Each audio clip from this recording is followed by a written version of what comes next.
All right, so I wanted to shoot you guys this really short video about back pain because statistically everybody gets back pain, and specifically for some guys who kind of not wreck their back but work their back out really hard, and things go tight. You can have a lot of stiffness, but also when you throw your back out or like jam a joint, you're going to have to do some work to get out of that. So it's going to kind of explain just a little bit about the anatomy, but then how to tackle the different areas of your spine. Just shoot me a message if you have specific stuff going on with your back. This has nothing to do with the diagnosis or treatment, but in the gym a lot, this is what works for me. I do this every day, every couple days, and a number of times a day after a really heavy day where you're noticing your back. But just as a Coles Notes summary, you have tiny little muscles, like literally right along your spine. And like multifidus is a great example. They're small. They stabilize joint to joint to keep things moving, like literally one vertebrae onto the other. It's a bunch of different muscles in there that stabilize your spine.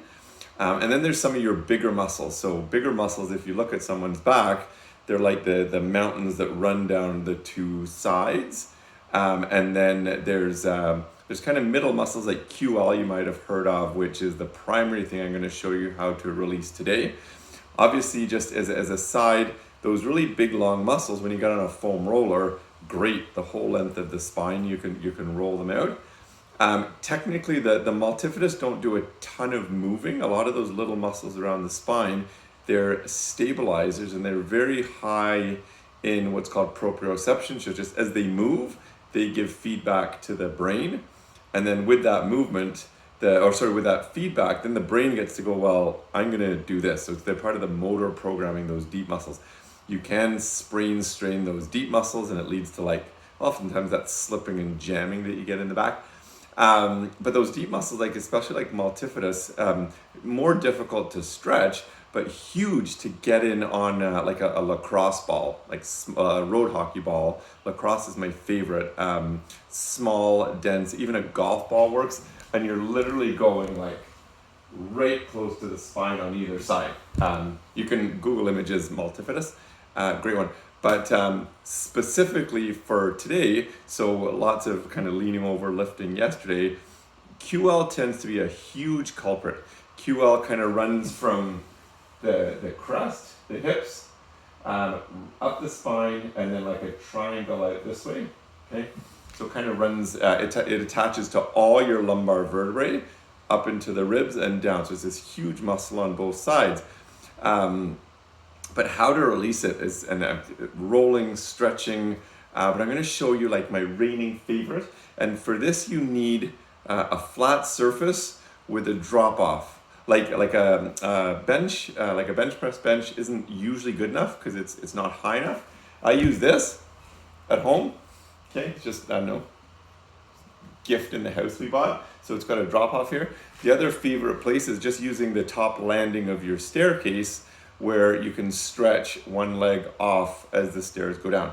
So the way this works is really simple. Okay, so you're gonna lie on your side. You're gonna do this on both sides. I'm gonna show you this one so I can keep talking. Okay, so you're gonna lie down on this side. Okay. You're gonna keep your hips stacked on top of each other. Okay. You're going to take your top leg, you're just going to move it back so it can hang down. So hopefully you can see on camera that top leg's hanging down. Take your other leg, cross it over, and put a little bit of weight on it. Okay, and so what you're seeing here is that top leg, hip are being pulled that way, and all the tension is going to start coming out of your back. Okay. So I'll move the camera a bit so you can see what's going on with my legs. This is like homemade Captain Blurry cam with no tripod. So same idea. You're down. Your hips are on top of each other. Take this leg back, drop it down. Take this leg just to add a little bit of pressure, and just let that fall. And let it fall and let it fall. Okay? And some of the current concepts on stretching is, there's a big difference between, you're just sore muscles and you want to recover after workout. But this stuff is like letting go of tension. Muscles are tight because your motor system is holding things tight, right? That's just simple. Like muscles, you need the brain to fire to activate muscles. But so the other way to think about it, if the muscle's tight, it's because the brain's holding it tight. It's usually protecting something. So the whole thing with these kind of stretches is long and slow, right? Like minimum 2 minutes, 15 seconds. Okay, so you just hold. You're going to notice that leg sink down and down and down.